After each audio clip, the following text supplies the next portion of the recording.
Morning, everyone. Most immediate and most urgent on our minds and in our focus is the situation in Gaza. And here we have an opportunity for an immediate ceasefire. And it is on Hamas to make decisions about whether it is prepared to engage in that ceasefire. That was Secretary of State Antony Blinken following his meeting with the Qatari Prime Minister. The pair met amid ongoing talks in Egypt about a ceasefire in Gaza before the holy month of Ramadan.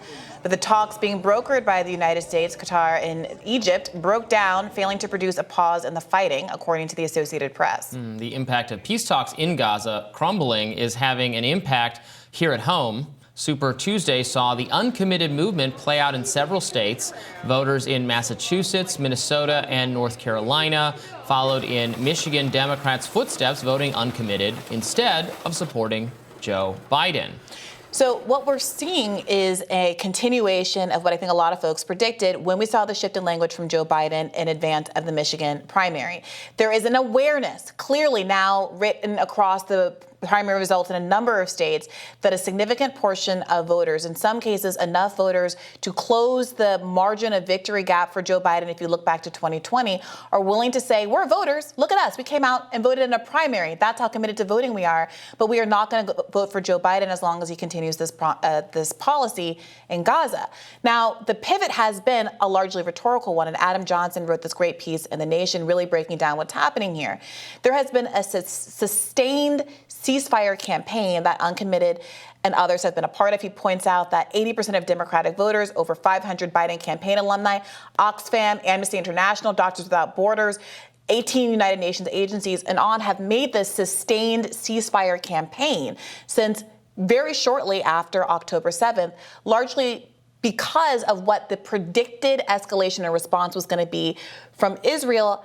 Looking back to history and the other kinds of reactions, and some would argue overreactions that it's made toward attacks on itself in the past.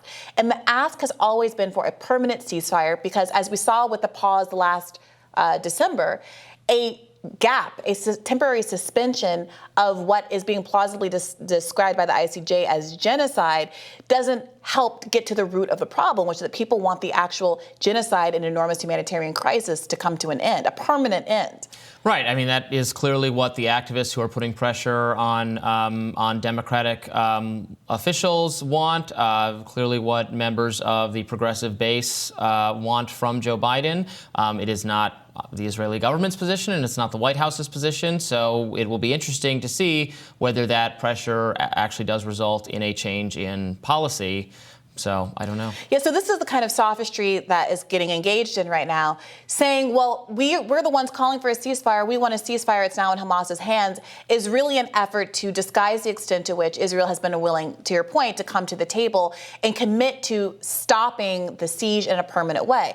Much to the contrary, Israel has said that it wants to set up a permanent occupation within Gaza as opposed to the constructive occupation from outside of Gaza that existed before October 7th. He opposes that. But again, this is what's been playing out in all these press conferences with Max Miller and the like, where they're being asked repeatedly, you know, the U.S. government says this is its stance on this issue. It says it disagrees with Israel on this issue. It says it would not support a ground invasion of Rafah, where 1.5 million Palestinians have been concentrated at the southern end of Gaza without there being humanitarian safeguards put into effect for the population there. It says all of these things, but Netanyahu is basically thumbing his nose at you, not agreeing with this policy, not agreeing that a two-state solution is a priority, the way that Joe Biden says a two-state solution is a priority.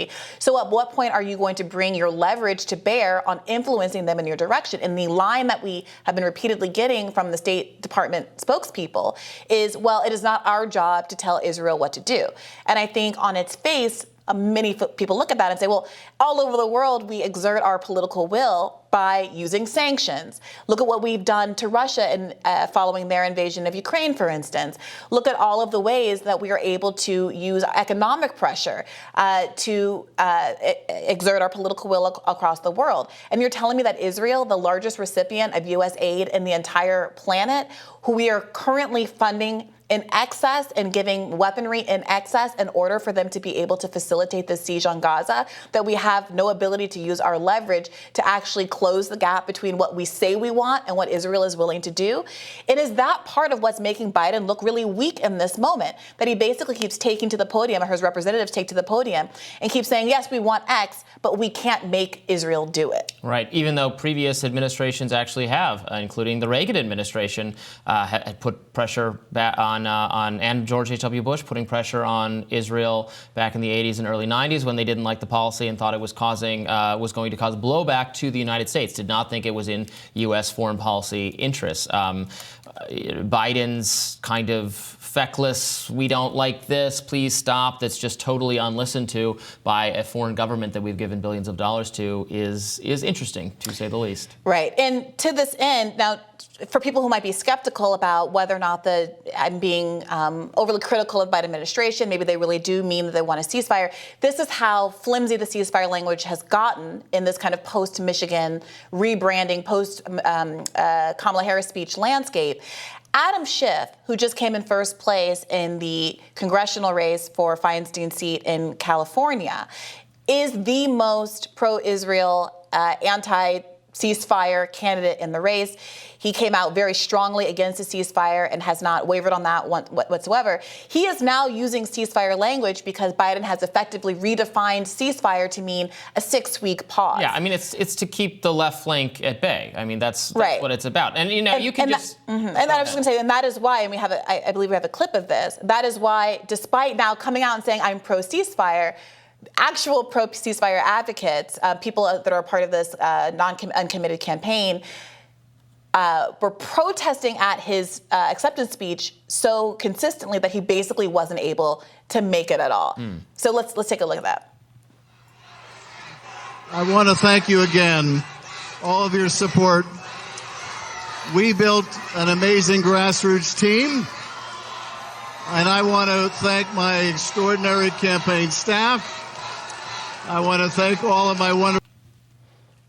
That's your pro-ceasefire candidate right now. So what does it even mean to be pro-ceasefire in this landscape? Yeah. Well, I mean, it's going to be a huge problem, I think, for the Democrats that they have this left flank that is totally unhappy with the position Biden and so many Democrats are taking. Again, I'm not on the left, so I don't have a problem with the position. I think no permanent ceasefire unless Hamas is defeated is fine, although I also would not give the financial aid really under any circumstances to a foreign government because we're in debt and it's not our job really to solve other countries' civil wars for them. That position, or the position that there should be no ceasefire until Hamas is defeated, enjoys like 80% support according to recent polling. But that's among a general people. Certainly, people on the left are upset about it. But it's also worth noting. You can do a poll that has the extra caveat until Hamas is defeated, but you don't have to put that caveat in and you get the same result. And so what's clear is that what's motivating voters is that they want a de-escalation. They don't want to see 10,000 dead kids on their timeline. Then that's the reality of what we're seeing. And those numbers are going up as Israel's refusal to allow aid into Gaza is exacerbating a famine, a starvation crisis, and a widespread spread of disease crisis within Gaza. Even without the proviso of let Hamas be defeated, which, as we've discussed ad nauseum on this show, people across the ideological spectrum don't think is a realistic military goal. It's as akin to saying, let's just siege Gaza forever until the end of all time, or at least until everybody in Gaza is dead. Even without the proviso of until Hamas is defeated, this is not a left-wing issue. This is not a left wing of the Democratic Party or Democratic Party issue. 30% of all likely voters strongly agree that the U.S. should call for a ceasefire and de-escalation of violence in Gaza. 36 somewhat agree, putting you at 66 pro. 10% don't know, and only a combined 25% either somewhat agree or strongly disagree with that. And that was from a Data for Progress poll. That's what Biden is contending with. This isn't, will the left get on board? This is, will my base get on board? And can I possibly be reelected given how slim the margins are looking with such a vociferous protest movement at my back? Sure, but I think if you further ask people to define, well, what do you mean by ceasefire? again, the Israeli position is that no ceasefire is possible because Hamas will continue to attack us until they're defeated. So I think while there is absolutely a desire to end the violence in the region abstractly, and everyone should stop fighting and killing each other on both sides of this conflict, the question is that how realistic is that? Yeah, which is why the two-state solution stuff comes in, right? So Biden is saying we fix that problem by getting to a two-state solution, which of course Bibi Netanyahu has spent his entire career saying, I don't support, and basically over my dead body will there ever be a two-state solution, which again, why is Biden continuing to negotiate in good faith, arguably, with people who are so clearly stating that they do not have any intention on meeting him with America's policy goals? More Rising right after this.